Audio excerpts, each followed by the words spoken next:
अपने एकलौता पुत्र को भी हमारे लिए रख नहीं छोड़ा, परंतु हम सबके लिए क्रूस पर मरने भेजा। हमारे पिता परमेश्वर का मैं शुक्रिया अदा करता हूं।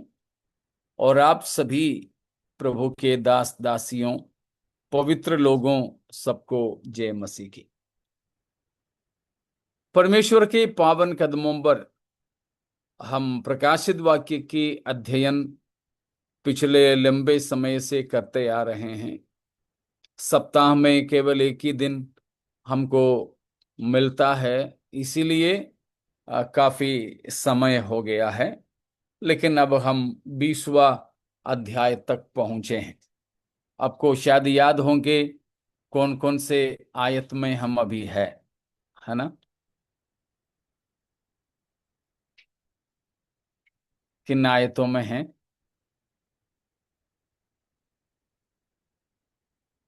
ठीक है बेटा।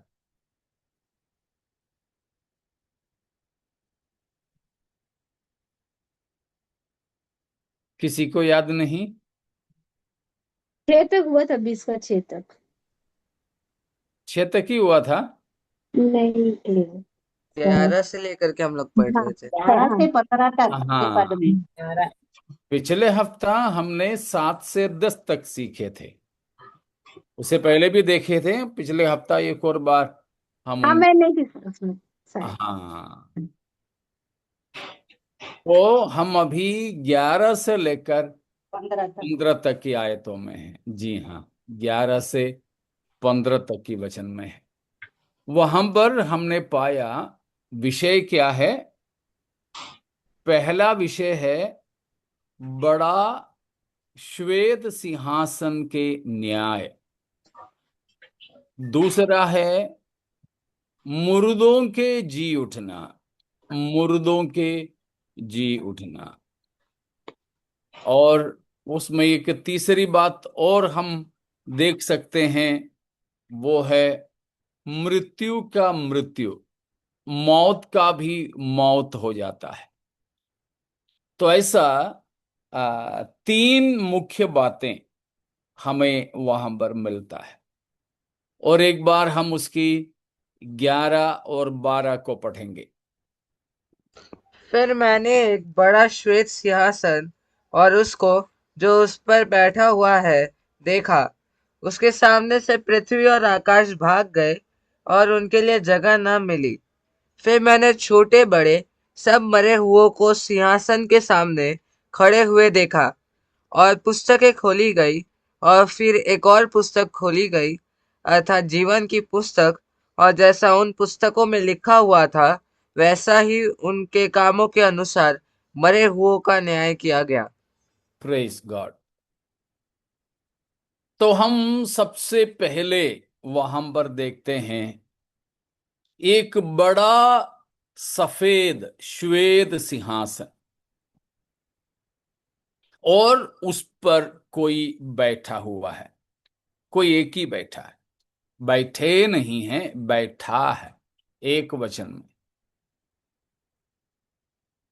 पिछले हफ्ता भी हमने सीखा, बाइबल में तो बहुत सारे न्याय की इतिहास है, लेकिन सबसे खास हमने पाया 7 प्रकार के न्याय बाइबल में। सबसे मुख्य मुख्य 7 न्याय हम देख सकते हैं। उसमें सबसे पहला हो चुका है, दूसरा हो रहा है, बाकी 5 होने वाला है।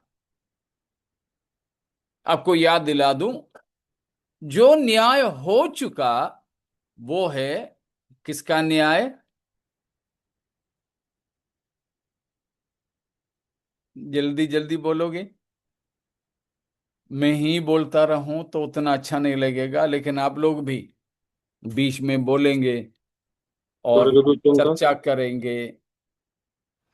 पाप का न्याय हो चुका है। पाप का न्याय हुआ है। पाप का न्याय, और किसी का भी न्याय अभी तक नहीं हुआ है। हाँ, तत्कालीन न्याय जरूर हुआ है।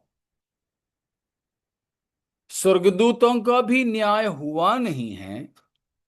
न्याय के लिए स्वर्गदूतों को भी परमेश्वर संभाल के रखा हुआ है।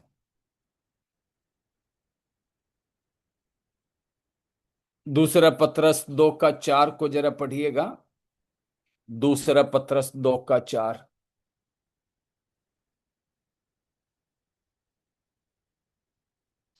क्योंकि जब परमेश्वर ने उन स्वर्गदूतों को जिन्होंने पाप किया नहीं छोड़ा, पर नरक में भेजकर अंधेरे कुंडों में डाल दिया, ताकि न्याय के दिन तक बंदी रहे। न्याय के दिन तक बंद ही रहें। यहूदा की पत्री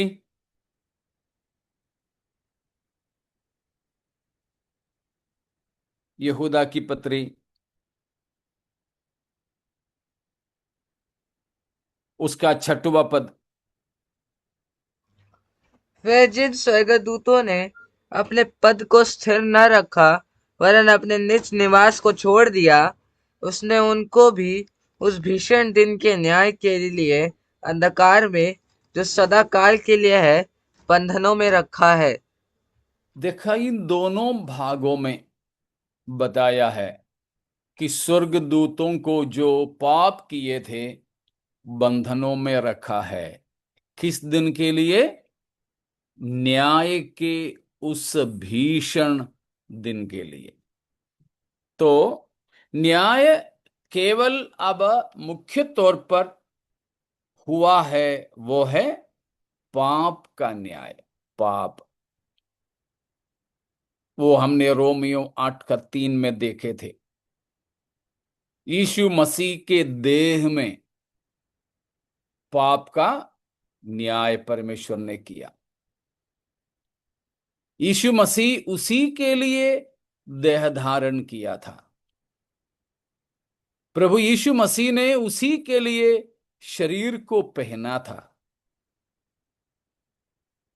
और यशायाह 53 अध्याय में हम पढ़ते हैं कि यहोवा परमेश्वर ने हम सबके अपराधों का बोझ यीशु मसीह पर लाद दिया। यीशु मसीह पर लाद दिया। तो पिता ने हम सबके पापों को यीशु मसीह के ऊपर लगा दिया, नहीं तो लाद दिया। जैसे 2 हफ्ते पहले हमारी कलीसिया में हमने प्रभुभोज के समय में लेवी व्यवस्था 16वें अध्याय में से सीखे थे। वहां पर प्रायश्चित के दिन में 2 बकरों को लेना था, एक की बलि करना था, और एक के ऊपर महायाजक उसके सिर पे हाथ रख के सारे इस्राएलियों के पाप उस बकरे पर एक प्रतिरूपकात्मक तौर पर ट्रांसफर करना था, स्थानांतरण करना था। उसके बाद उसको मरुस्थल में छोड़ देना था। उसी प्रकार परमेश्वर ने क्या किया? हम सबके अपराधों को यीशु मसीह पर लाद दिया। 53 का 6 को पढ़ लीजिए। यशायाह 53 का 6, 53 वर्स 6। हम तो सब के सब भेड़ों की नाई भटक गए थे। हम में से हर एक ने अपना अपना मार्ग लिया, और यहोवा ने हम सबों के अधर्म का बोझ उसी पर लाद दिया। हाँ,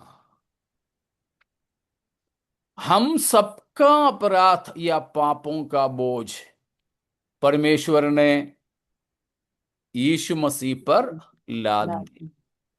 उसके साथ आप 2 कुरिन्थियों 5 का 21 भी पढ़ लीजिए। 2 कुरिन्थियों 5 का 21। जो पाप से अज्ञात था, उसी को उसने हमारे लिए पाप ठहराया, कि हम उसमें होकर परमेश्वर की धार्मिकता बन जाएं। देखा, पिता ने पुत्र को पाप ठहराया। यशाया 53:6 में बताया, यहोवा ने हम सबका अधर्म का बोझ यीशु मसीह पर लाद दिया। पौलुस 2 कुरिन्ती 5:21 में बताया कि यीशु मसीह को, जो पाप से अज्ञात था, हम सब पापियों के लिए पाप ठहराया। अब रोमियो 8:3, एक और बार रोमियो 8:3।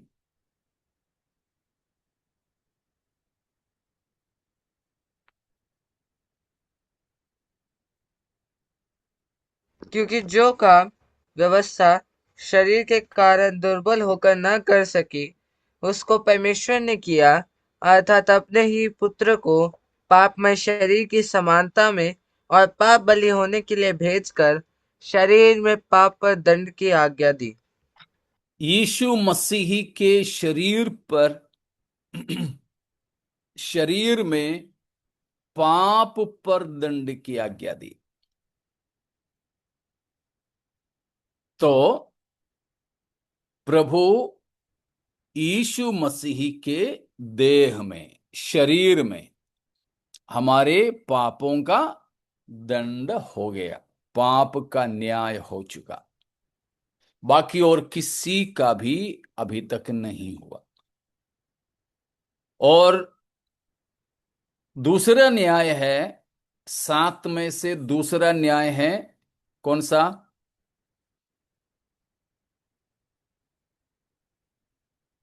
याद है?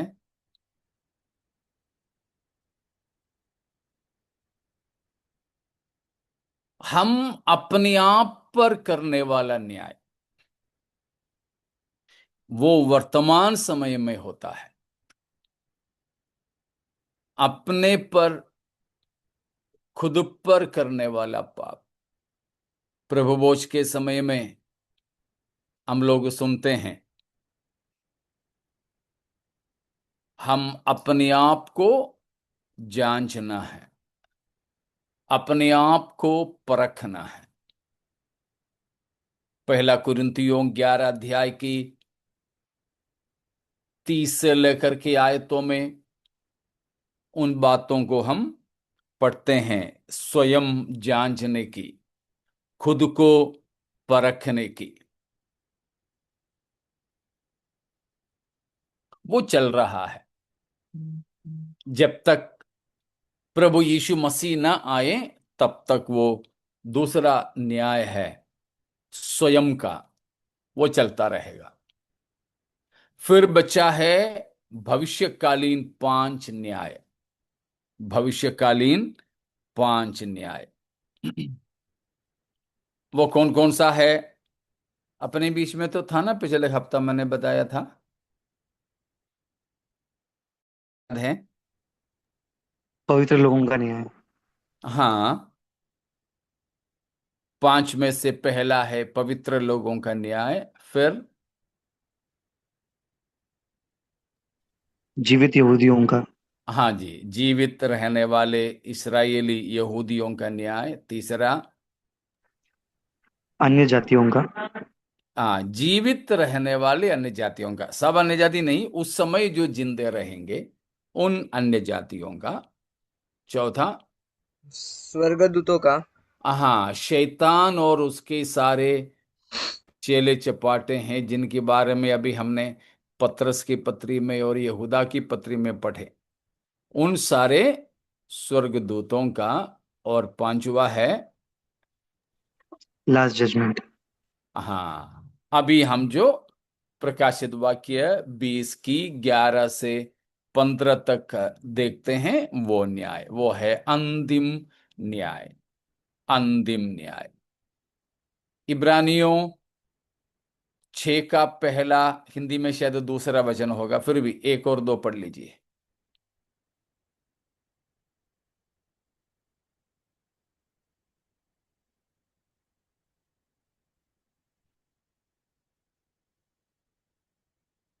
जल्दी जल्दी, हाँ।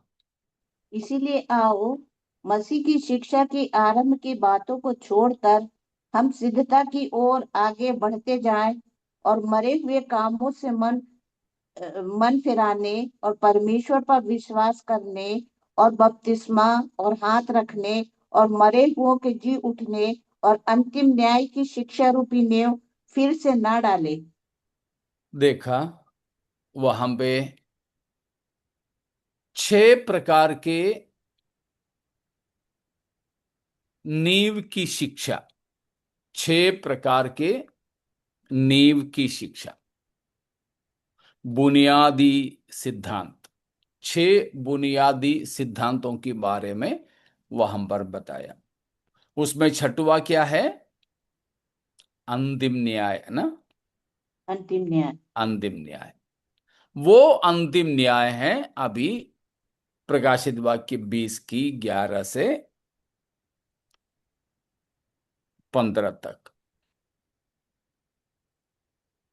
रोमियो 2 का 4 और 5 को पढ़ लीजिए। कई बार हम पढ़ चुके हैं, और एक बार। क्या तू उसकी कृपा और सहनशीलता और धीरज रूपी धन को तुच्छ जानता है? क्या यह नहीं समझता कि परमेश्वर की कृपा तुझे बद फिराव को सिखाती है?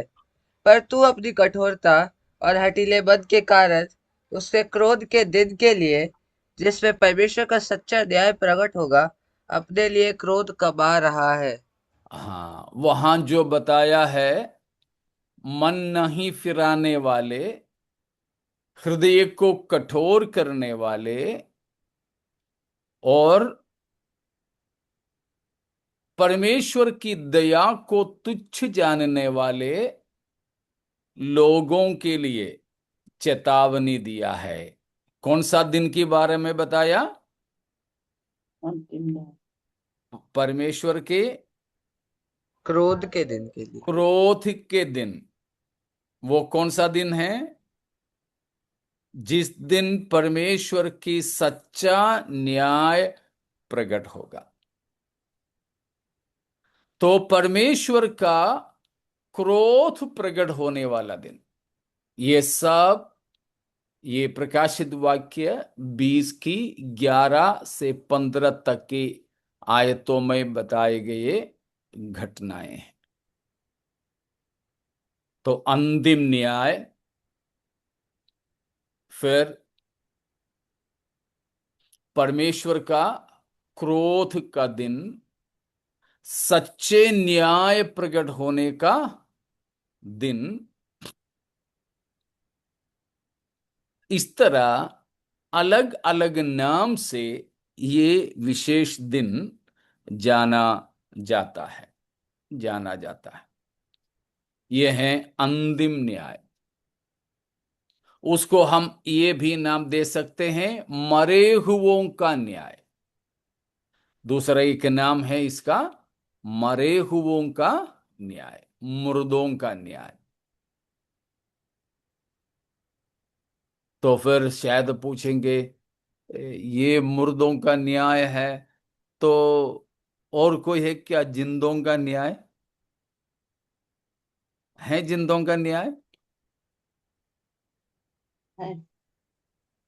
है।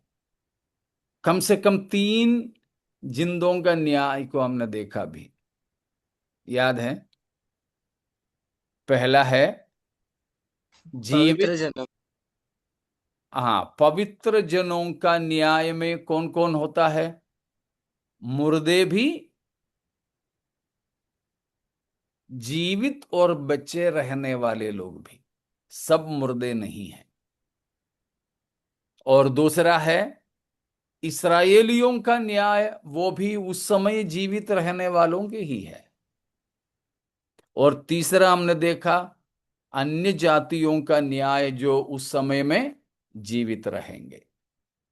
तो जिंदों का न्याय है, लेकिन ये जो न्याय सब के सब मरे हुओं के न्याय होंगे। जीवित रहने वाले किसी का भी न्याय इस अंतिम न्याय में नहीं है।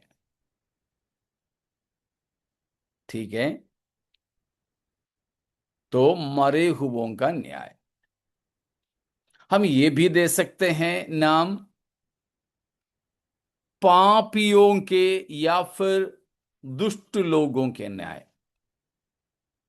ये पवित्र लोगों के नहीं है, दुष्टों के न्याय है, पापियों के न्याय है।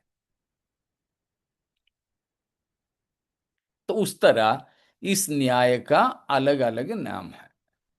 इतना समझ में आ गया? इतने में कोई शक है, कोई सवाल है, आप पूछ सकते हैं।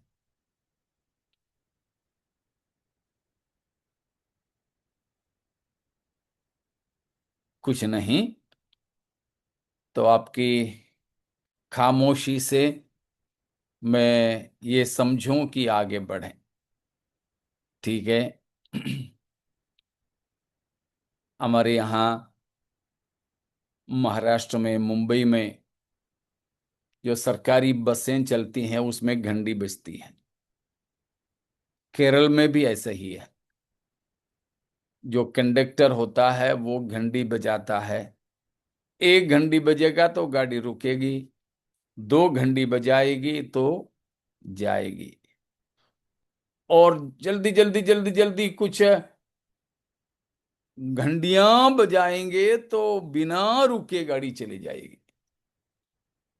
हमको ऐसा लगेगा कि कंडक्टर के ये रस्सी में गाड़ी का स्पीड रहता है, नहीं है। तो रुको, जाओ, जल्दी जाओ, ये सब है उस घंटी से।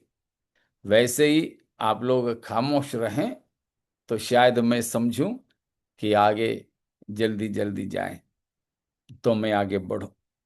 सब लोग हैं ना हमारे साथ? ये अंकल जी। यस हाँ सर। है। ठीक हाँ है, ठीक है, ठीक है। तो हम आगे बढ़ेंगे। यहाँ पर हमने पाया है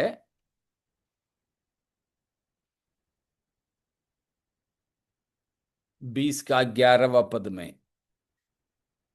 इसके बाद मतलब शैतान को नरक में डाल देने के बाद अब शैतान को वहां से जमानत नहीं मिलेगा। शैतान को प्रकाशित वाक्य 20 की 10वां आयत में क्या कर दिया है? प्रभु ने आग की झील में डाल दिया। नरक, असली नरक वो है। उसमें से कभी उसको जमानत नहीं मिलेगा, वो कभी बाहर नहीं आ सकेगा, कभी नहीं। तो उस प्रकार शैतान, शैतान के सारे दूत, इन सबको न्याय करके नरक में डाल देने के बाद प्रभु यीशु मसीह अपना बड़ा सिंहासन स्थापित करेंगे। इधर सिंहासन के लिए दिया गया मूल भाषा का शब्द है थ्रोनोस। थ्रोनोस अंग्रेजी में सिंहासन के लिए थ्रोन बोलते हैं। थ्रोन वो यूनानी में से आया, थ्रोनोस में से अंग्रेजी का थ्रोन आया है, सिंहासन। हम इससे पहले भी प्रभु यीशु को एक आसन में देखा, याद है? प्रभु यीशु मसीह पवित्र लोगों के न्याय करने के लिए, यीशु मसीह पवित्र लोगों के न्याय करने के लिए कौन सा आसन पर बैठेंगे?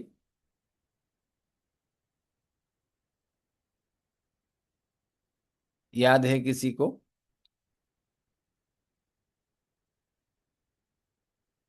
तो एक और बार देख लीजिए, दूसरा कुरिन्थियों 5:10। दूसरा कुरिन्थियों 5:10। क्योंकि अवश्य है कि हम सबका हाल मसीह के न्याय आसन के सामने खुल जाए, कि हर एक व्यक्ति अपने अपने भले बुरे कामों का बदला जो उससे देह के द्वारा किए हो पाए। पवित्र लोगों के न्याय कौन सी आसन के सामने होगा? न्याय आसन। मसीह के न्याय आसन के सामने। मसीह के न्यायासन। उसको उस समय भी मैंने बोला था, मूल भाषा में बीमा सीट बोलते हैं, बीमा सीट। बीमा लेकिन अपना इधर वाला बीमा नहीं है, ठीक है? गाड़ी का बीमा, खुद का बीमा, बीमारी लगे तो उसकी बीमा वगैरह जो कराते हैं वो वाला बीमा नहीं है, इंश्योरेंस वाला बीमा नहीं है, परंतु बीमा सीट ऑफ क्राइस्ट बोलते हैं। ये जो आसन है, इस आसन पर भी यीशु मसीह ही विराजा है, और उस सिंहासन पर भी मसीह ही बैठा है।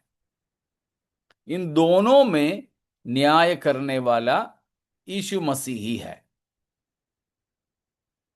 लेकिन फर्क क्या है?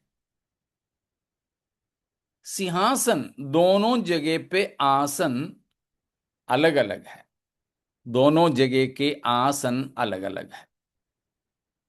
जहां पवित्र लोगों की हाल खुल जाएगा, वो कौन सा वो कौन सा आसन है?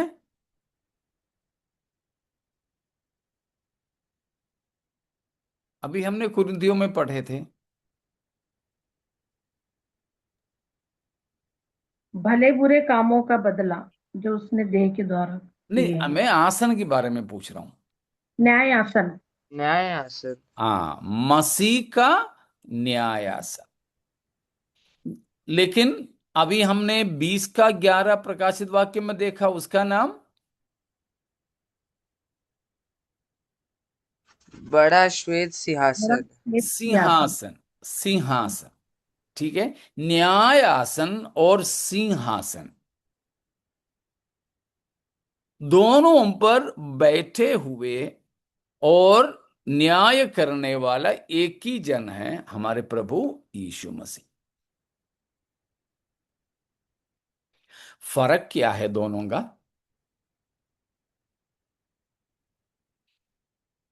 जो दूसरा कुरिन्ती 5 का 10 में बताया गया मसीह का न्याय आसन,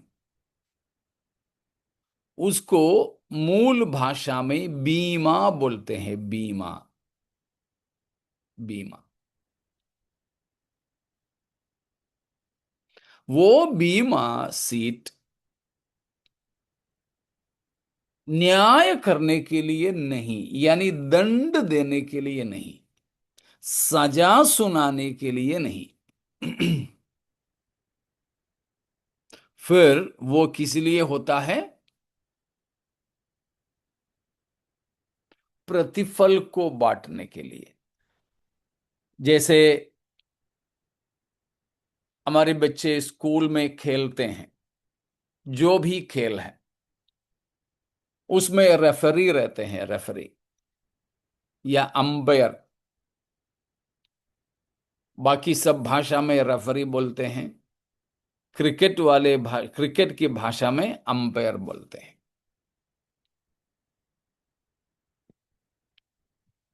किस लिए है अंपायर या रेफरी, किस लिए खड़ा रहता है?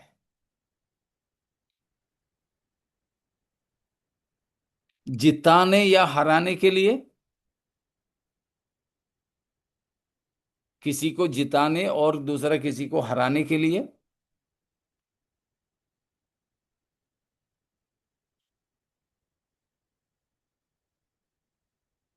ठीक है, वो छोड़ो। हाँ। हमारे स्कूल में जब खेल कूद होता है तो रेफरी लोगों को स्कूल के अंदर से नहीं, बाहर से बुलाते हैं। अंदर से इसीलिए नहीं बुलाते हैं कि कोई पक्षपात करेगा, हो सकता है, लेकिन बाहर से बुलाते हैं। क्या किस इसलिए बुलाते हैं? जो बच्चे स्कूल में खेल में हार जाएगा उसको थप्पड़ मारे, उसके लिए है रेफरी का। रेफरी को हम बुलाते हैं? नहीं। बिल्कुल नहीं। नहीं। फिर किस लिए? प्रतिफल देने के लिए। सही प्रतिफल प्रतिफल। देने। उसका खेल कैसा था, इसका खेल कैसा था, किसने अच्छा खेला, किसने उतना अच्छा नहीं खेला, उस हिसाब से उसको विजयी घोषित करना, इसको कुछ मत। इसीलिए जो विजयी है उसको इनाम देना। तो जय पाया है उसको इनाम देगा। जो टीम हार गया है उनको मारपीट करेंगे रेफरी? बिल्कुल नहीं, बिल्कुल भी नहीं।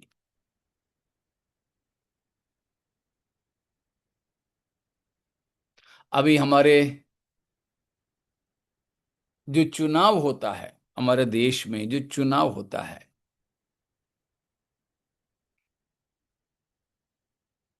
एक ही तो जीतेगा, लेकिन प्रतियोगिता में गोधा में उतरने वाले तो बहुत हैं। बीजेपी, कांग्रेस, बीएसपी, एसपी, फिर महाराष्ट्र में है तो और अलग अलग पार्टियां, शिवसेना, एनसीपी, तो कितने सारे पार्टियां। लेकिन जीतेगा तो एक ही, इन सबको भी मालूम है कि जीतेगा एक ही।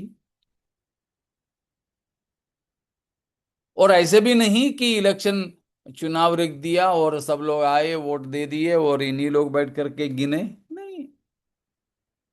उसके लिए चुनाव आयोग की अधिकारी लोग हैं, चुनाव आयोग के अधिकारी लोग।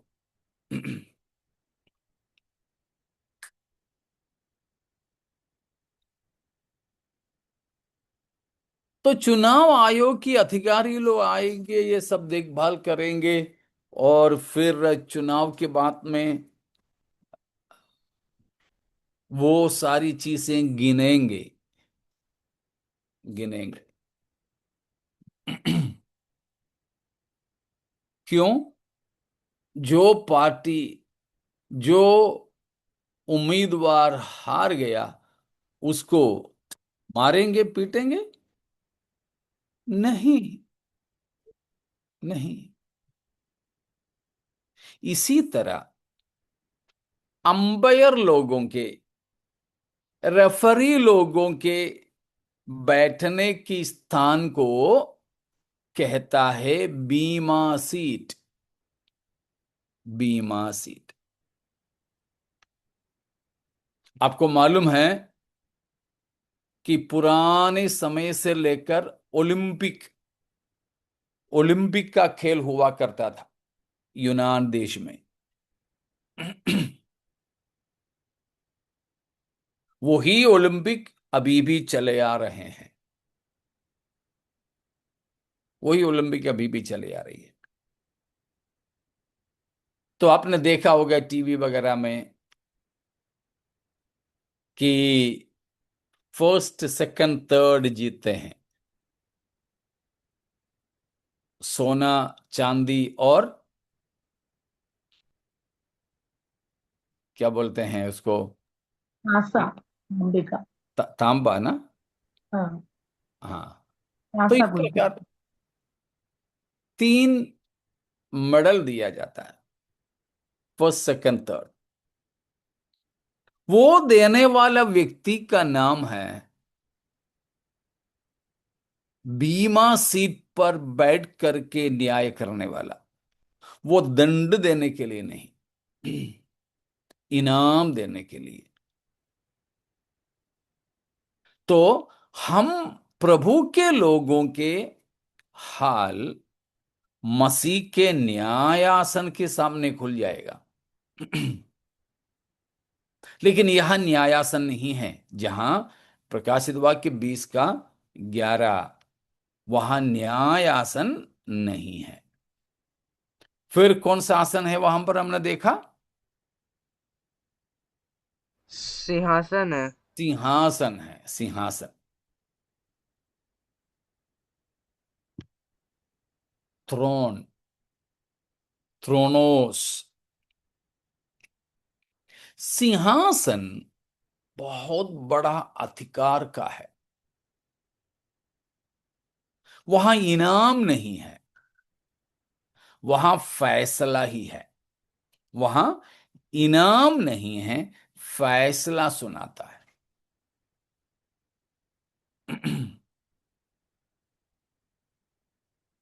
सिंहासन, नाम ही देखो, सिंह आसन। सिंह को तो पहचानते हैं, है ना? हाँ, सिंह शायद गुजरात वाले हमसे भी अच्छे से जानते हैं, क्योंकि पूरे भारत में सिंह गुजरात के गिर जंगलों में रहते हैं। बाकी लोग भी शायद जरूर देखे होंगे टीवी में, सर्कस वगैरह में पहले जाते थे तो ऐसे सिंह, हम जानते हैं वो जानवरों का राजा है, जंगल का राजा है। तो इस आसन का नाम भी उस सिंह से जुड़ा हुआ है। मतलब है कि ये जो आसन सबसे बड़ा है। देखा उस सिंहासन का विशेषता, एक तो बड़ा है और दूसरा, आप भी हमारे साथ चलिए, इस सिंहासन की खासियत।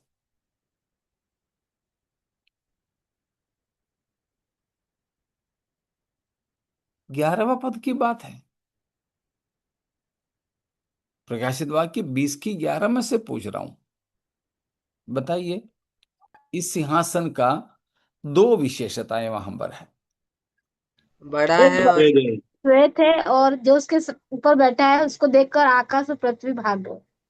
हाँ ठीक है, सिंहासन का ही हम देखें, वो बैठने वाले का तो बाद में देखेंगे, पर जो सिंहासन का ये दो विशेषता है, एक तो एक बड़ा है, है, दूसरा फैसला सुनाना, न्याय। हाँ हाँ, एक तो बड़ा है और दूसरा श्वेत है।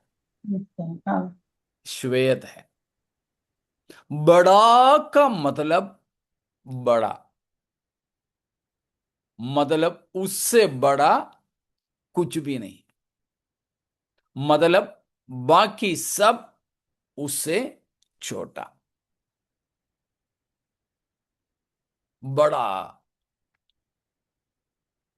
हमारे भारत में है ना सर्वोच्च न्यायालय, सर्वोच्च न्यायालय भारत में सबसे बड़ा न्यायालय है वो, इसलिए उसका नाम सर्वोच्च न्यायालय। उसी तरह यहां पर हम देख सकते हैं कि बड़ा सिंहासन, मतलब यीशु मसीह की इस सिंहासन से बड़ा और कोई भी सिंहासन नहीं है, और कुछ भी नहीं, सब कुछ के ऊपर। समझ में आ रहा है ना? फिलिपियों 2 का 9 भी पढ़ लीजिए, फिलिपियों 2 का 9।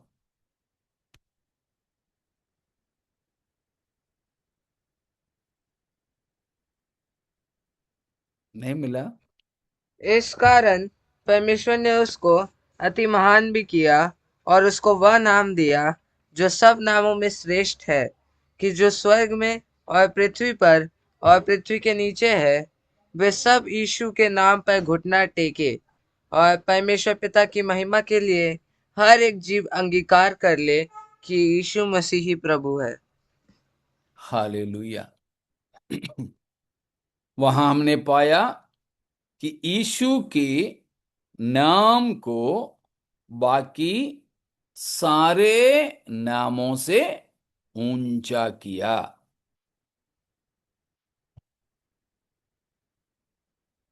सबसे ऊपर, सबसे बड़ा। हम लोग गाते हैं ना, ऊंचा और ऊंचा, सबसे ऊंचा रहे तेरा नाम।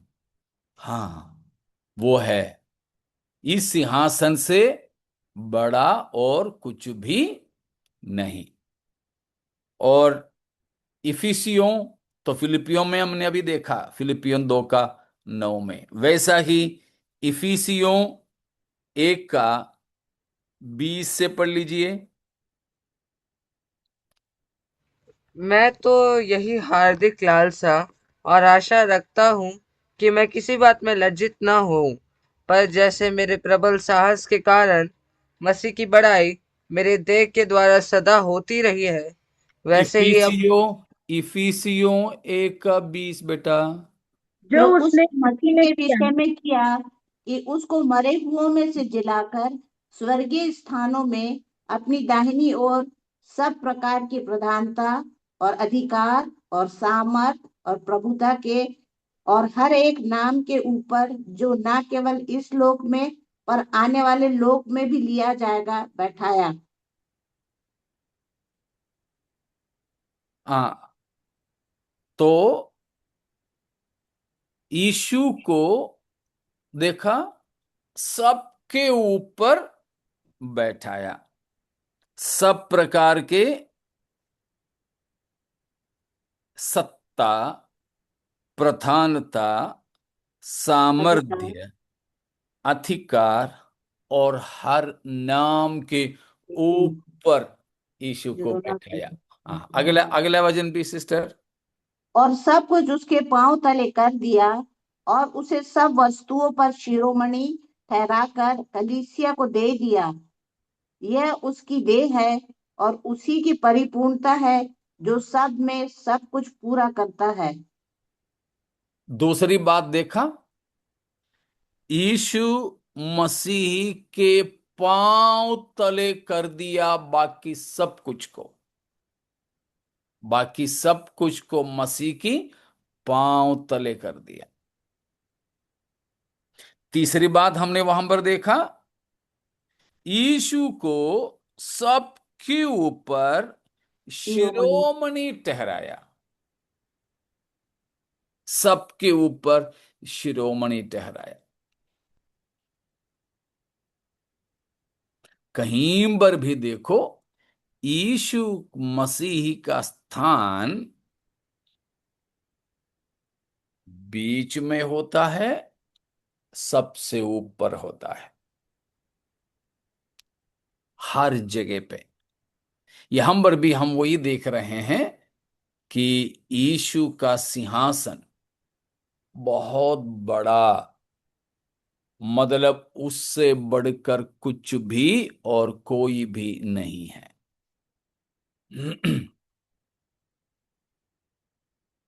और दूसरी बात वहां पर है, श्वेत है, श्वेत, श्वेत रंग है, हम जानते हैं। श्वेत यानी सफेद, किस चीज को दर्शाता है? पवित्रता को। पवित्रता है। पवित्रता, हाँ, पवित्रता, सच्चाई, धार्मिकता, न्याय, इन सारी बातों को दर्शाता है श्वेत। मतलब यीशु की सिंहासन पर कोई बेईमानी नहीं, सिर्फ सब ईमानदारी से होगा।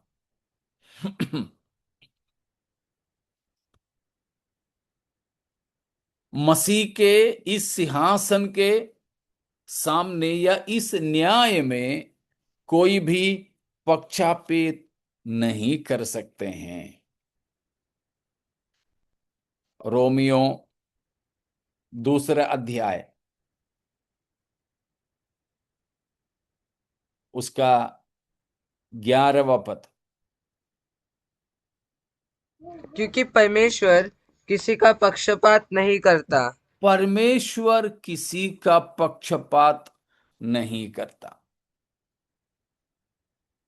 लेकिन हमको तो दुनिया में कोर्ट कचहरी जाने के लिए भी, पुलिस थाने जाने के लिए भी डर लगता है। ये सोचते हैं कि शायद मेरे साथ में ईमानदारी नहीं, शायद मुझे अनैतिकता की शिकार होना पड़े। हम डरते हैं। लेकिन यीशु मसीह के इस आसन के पास, इस सिंहासन में किसी का भी पक्ष प्रभु मन नहीं लेंगे। बिना पक्षपात से प्रभु सबका न्याय करेगा। वो है बड़ा और श्वेत। दोनों का मतलब समझ में आ गए? हाँ या ना, कुछ भी? जी हाँ। ठीक है। बड़ा श्वेत सिंहासन, उस पर कोई बैठा है। कौन बैठा है उस पे?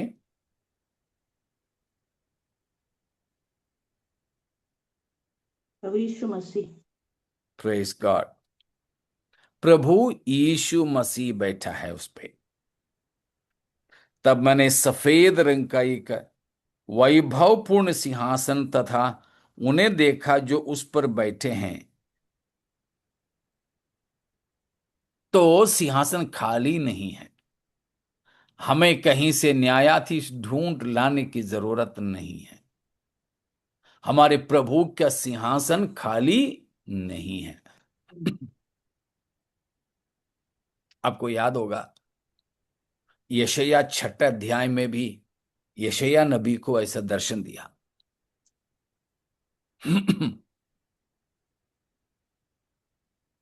Praise God. उजिया नाम का एक अच्छा राजा था। कोड़ी जरूर था, लेकिन उसका शासन अच्छा था। वो मरा। मरने के बाद भविष्यद्वक्ता है यशायाह, भविष्यद्वक्ता है। लेकिन राजा के मृत्यु से यशायाह भी डर गया, चिंता में पड़ गया। अब कौन है हमको राज करने के लिए? तो वो बहुत निराश हो गया था। कौन? उज्जिया राजा। यशायाह भविष्यद्वक्ता। किस वजह से?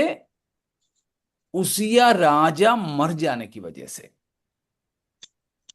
तो सारे इसराइलियों का यही चिंता था, अब क्या, अब क्या।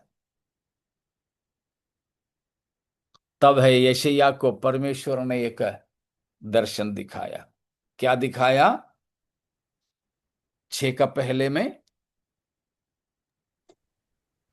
मैंने जिस प्रभु को वर्ष बहुत ही मुझे सिंहासन पर विराजमान देखा और उसके वस्त्र के घेर से मंदिर भर गया।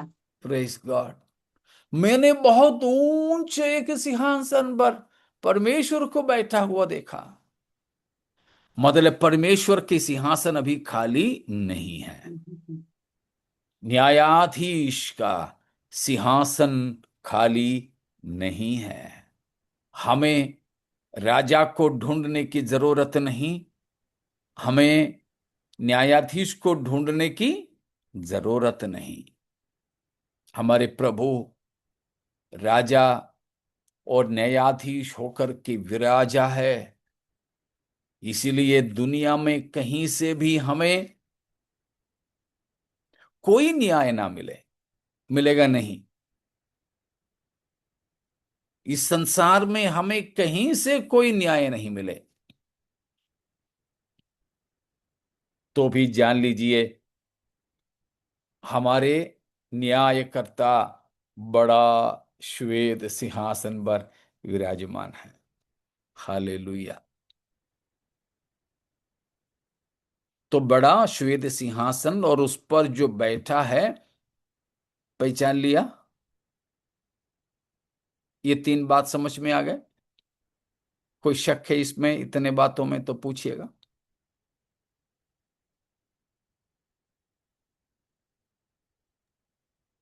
कुछ नहीं, ठीक है। तो यीशु मसीह न्याय क्यों करता है? पिता परमेश्वर क्यों नहीं करता न्याय?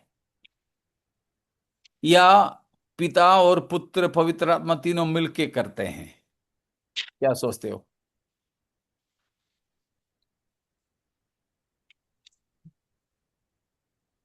बताइए, गलत हो तो भी कोई बात नहीं।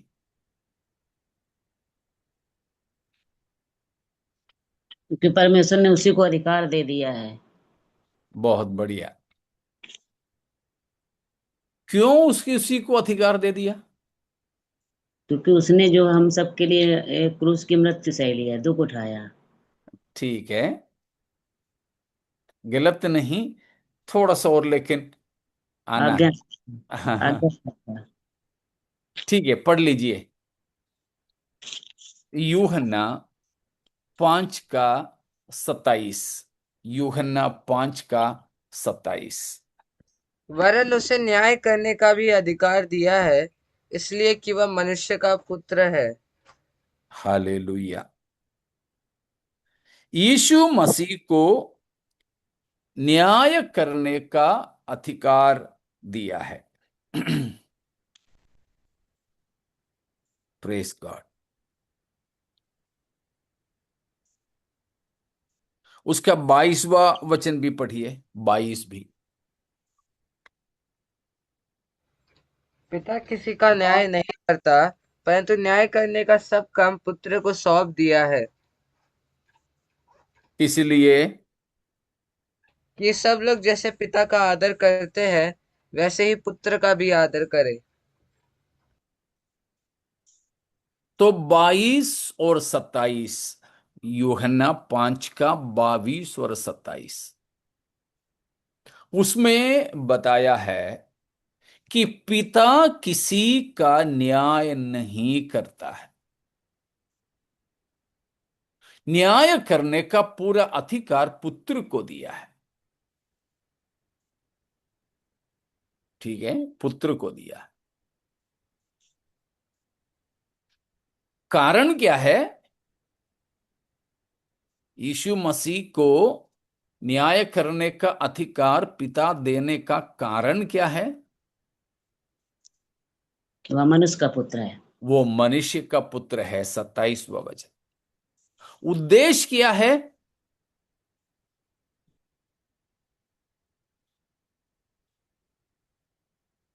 ताकि जैसे जैसे पिता का आदर करते वैसे पुत्र का भी आदर करे। हाँ, जैसे पिता का आदर करते हैं वैसे पुत्र पुत्र का का भी भी आदर आदर। कर।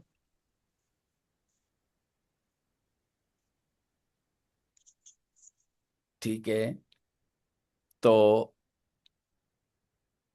सिंहासन पर जो बैठा है वह यीशु मसीह है। न्याय करने वाला यीशु मसीह है।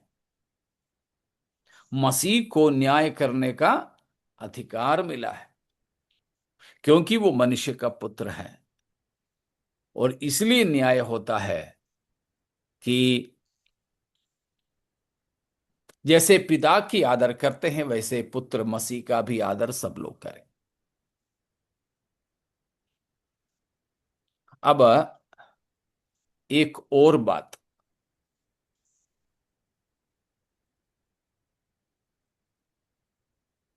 यीशु मसीह न्यायाधीश रहने का एक और बात किसी को याद आ रहा है तो बताइए।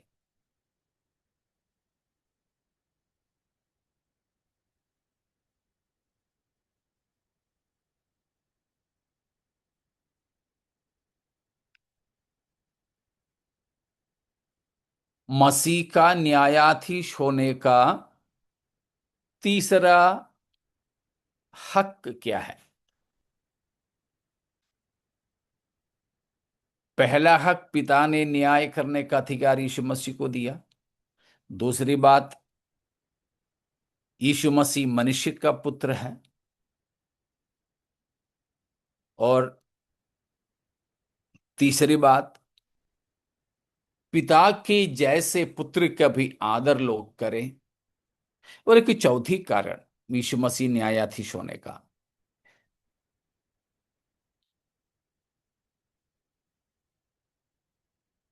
तो फिर पढ़ लीजिए दूसरा तिमुथियुस 4 का पहला, दूसरा तिमुथियुस 4 का पहला।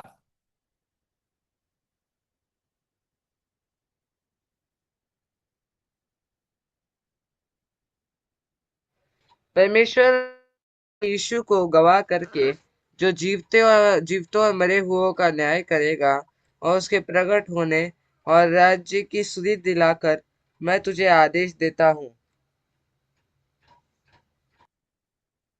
यीशु मसीह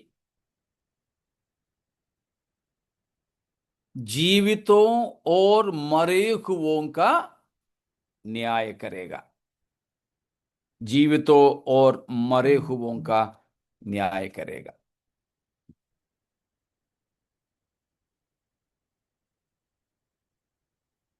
पहला पत्रस 4 अध्याय का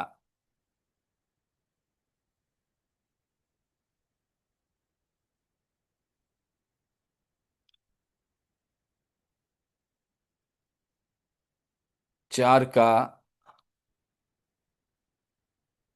15 है मेरे ख्याल से।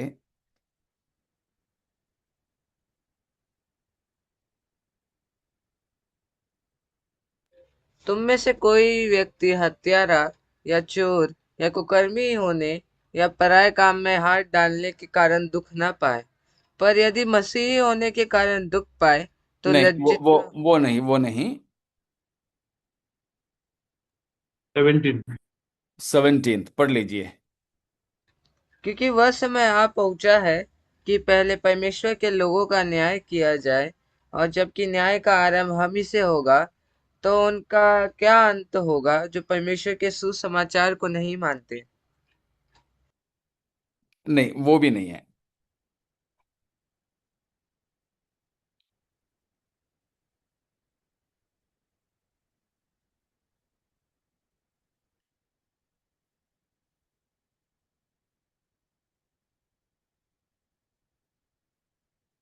उसी का आ, या 5वां पद है, 4 का 5 है। पर वे उसको जो जीवतों और मरे हुओं का न्याय करने को तैयार है लेखा देंगे। तो यीशु मसीह को उधर भी क्या बताया है? जीवितों और मरे हुओं का न्याय करने के लिए तैयार है। ठीक है। अब एक और वचन है, वो है प्रेरितों के काम 10 अध्याय।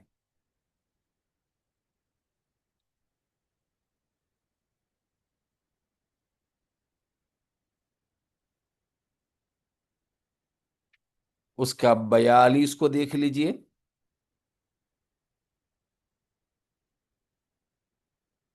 और उसने हमें आज्ञा दी कि लोगों में प्रचार करो और गवाही दो कि यह वही है जिसे परमेश्वर ने जीवते और मरे हुओं का न्याय ठहराया है। Praise God. 17 का 31 भी, 17-31 प्रेरितों के काम 17 का 31। क्योंकि उसने एक दिन ठहराया है जिसमें वह उस मनुष्य के द्वारा धर्म से जगत का न्याय करेगा जिसे उसने ठहराया है, और उसे मरे हुओं में से जिलाकर यह बात सब पर प्रमाणित कर दी है। Praise God. देखा, विशेष 4 भाग हमने लिया। दूसरा तिमुथियुस 4 का पहला, पहला पत्रस 4 का 5, प्रेरितों के काम 10 का 42 और 17 का 31। यीशु मसीह को क्यों न्यायी ठहराया? मसीह को न्यायी ठहरने की योग्यता, चौथी योग्यता है हम जो देख रहे हैं, क्या है? इतने भागों से आपको क्या समझ में आया?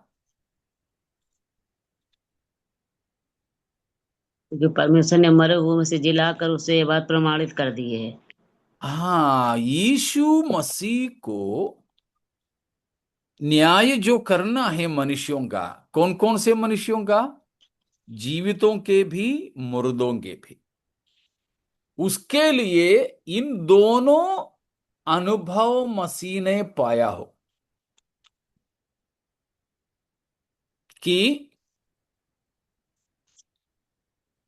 जीवितों और मुर्दों का न्याय करने के लिए यीशु मसीह को हक इसीलिए है कि वो मरे हुओं में से जिलाया गया है। मतलब यीशु मसीह मारा भी गया था और जिलाया भी गया है। यीशु मसीह मर भी गया था, लेकिन अब हमेशा के लिए जीवित भी है। यह यीशु को न्यायी ठहराता है। इतनी 4 बातें भी समझ में आए आप लोगों को कि मसीह क्यों न्यायाधीश बनेगा? उस बड़ा श्वेत सिंहासन पर विराजमान यीशु मसीह क्यों है? उसका 4 विशेष बातों को हमने देखा। ये चारों बातें समझ में आए या और बोलना है? कुछ समझ में नहीं आया हो?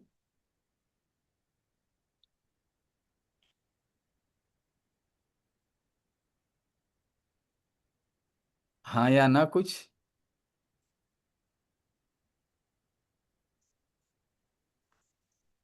समझ में आ गया का? समझ में आ गया? ठीक है। ऐसा तो नहीं है किसी को समझ में नहीं आया हो। Praise God. तो प्यारों, बाकी भागों में हम प्रभु चाहें तो अगले हफ्ता पहुंचेंगे। हम इस बात को जाने कि हमारे प्रभु यीशु मुर्दों में से जिलाया गया है, तो इसका प्रमाण है कि वह न्याय करेगा। जरूर हम इस बात को जाने कि एक न्याय है, एक न्याय का दिन को प्रभु ने ठहराया है। न्यायाधीश को भी प्रभु ने ठहराया है। न्याय को ठहराया है, न्याय के दिन को ठहराया है, न्यायाधीश को ठहराया है। लेकिन अगर हम मसीह यीशु में हैं, हमें हम पर दंड की आज्ञा नहीं है, इसलिए हमें चिंता करने की जरूरत नहीं।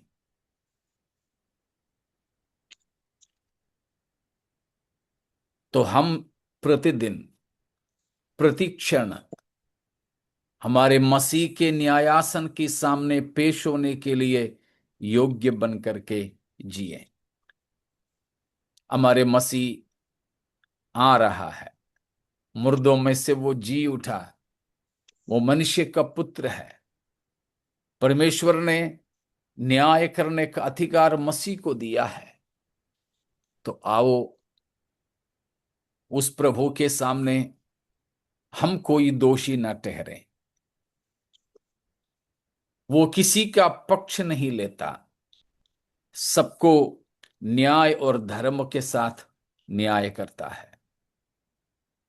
संसार में घूस लेने वाले, अन्याय करने वाले मिलेंगे हर जगह, लेकिन हमारे मसीह ऐसा नहीं है। तो आइए हमारे मसीह के न्यायासन के सामने खड़े होने के लिए हम तैयार हो। हमें इस जगत में न्याय नहीं मिलेगा, लेकिन जरूर हमारे प्रभु हमें न्याय दिला देगा। उस प्रभु की आमद के लिए तैयार हो। यीशु को जो मुर्दों में से जी उठा है प्रभु जानकर, हम अपने जीवन आगे बिताते जाएं। परमेश्वर इन वचनों के द्वारा हमें आशीष देवे।